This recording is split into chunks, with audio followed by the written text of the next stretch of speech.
Apparently, RV solar awnings are a new thing. I've seen 3 companies come out with solar awnings so that you can have a substantial amount of solar for your RV. But I'm wondering if it's the way of the future, or do they have some pitfalls? What are the drawbacks to having a solar awning?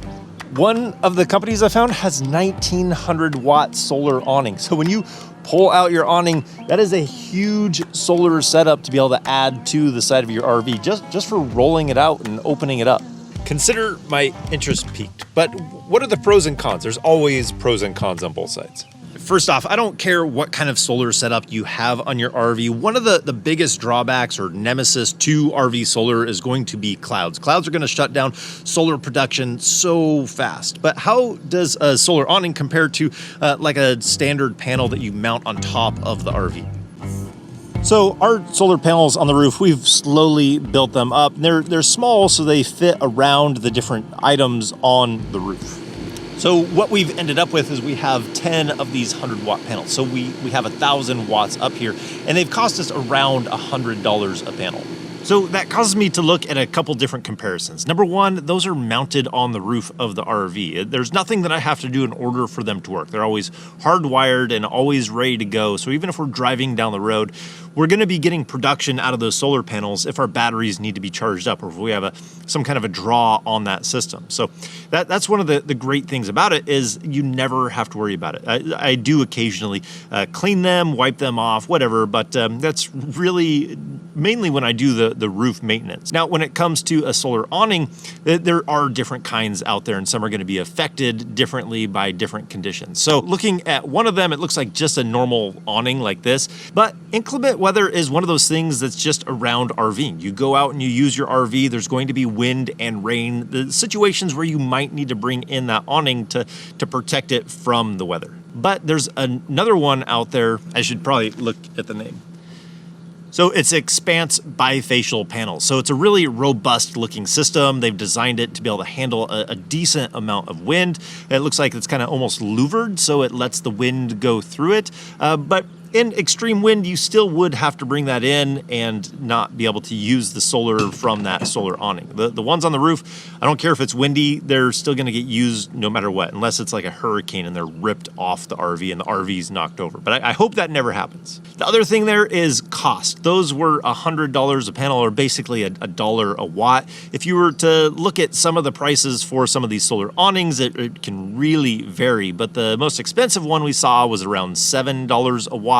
For the Expanse bifacial ones. They had up to 1,200 watt awnings. And then there's Sunkist. Theirs was around $2.70 a watt, which really isn't horrible considering it's new technology that's coming out there. And they had a solar awning that was 1,900 watts. They also do tonneau covers and different stuff like that. And then the last company I saw was around 1,000 watts for $3 a watt. So their solar awning was around $3,000. I know Renogy and Lippert are getting together to work on a solar awning. It's like 200 watts that you're still going to be able to generate even when it's rolled up.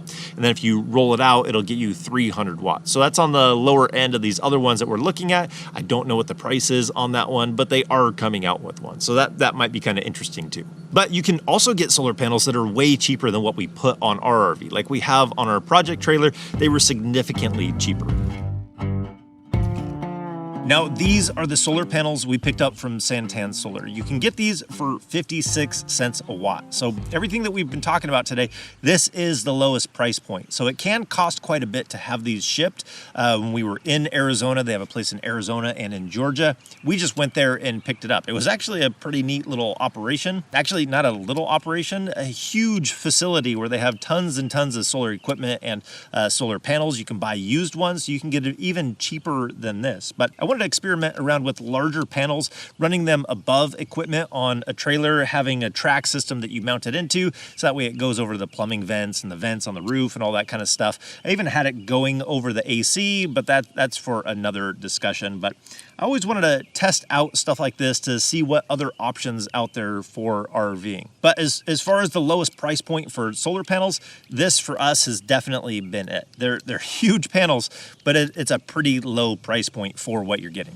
So there is one category that I think solar awnings kind of excel in because it doesn't beat it as far as price for the solar panels that are out there available for RVers.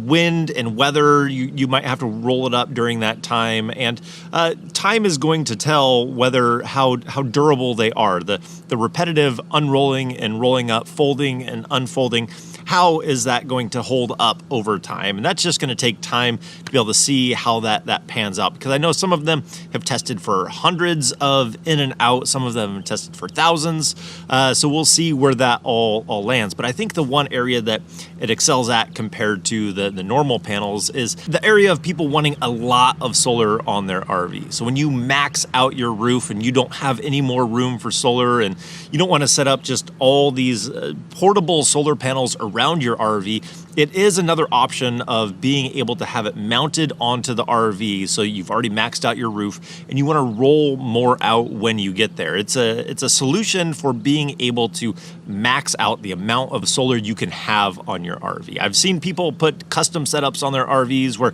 you almost have these wings that will go out and retract back in. So this is kind of along that same lines of giving you more coverage than you could actually get on your roof. So I think that's where solar awnings will kind of shine. Is it the future of solar for RVing? I don't necessarily think that RVs are going to be coming stock across the board with solar awnings on there. We already don't see solar panels coming stock across a lot of RVs. We do see them being prepped for solar, and we do see some out there coming with solar, but with the price of the awning being higher, it's going to be on a higher end RV, and you're going to pay a little bit more for an RV like that. So the good thing is that there's options out there for RVers. You can see the large panels that you can get for under $1 a watt, 56 cents a watt. You can see the smaller panels that you can nestle in between the different fixtures that are up on the roof. And now we have solar awnings that are out there, portable units. So a lot of great options for RVers out there. I do like to see new things hit the market because it just gives us more options, and there's already multiple companies going at it, so there's going to be competition in that area. So we'll see what the future holds for solar awnings and what that means for RVers. I'm always going to keep my eye out looking for new gear, new things for RVing that could help us as we go down the road. But I'd love to hear from you guys. What do you think about solar awnings in general? What do you think are the hurdles that they need to overcome? Where do you think the price point should be? And what do you think the long-term impact of having new products like this for RVing is going to have on the solar market for RVing? So anyways, I think that's going to do it for today. I hope you guys liked this video. If you did, give it a thumbs up. If you want to see more videos about RVing, hit that subscribe button. And if we don't see you on the road, hopefully we will see you next video.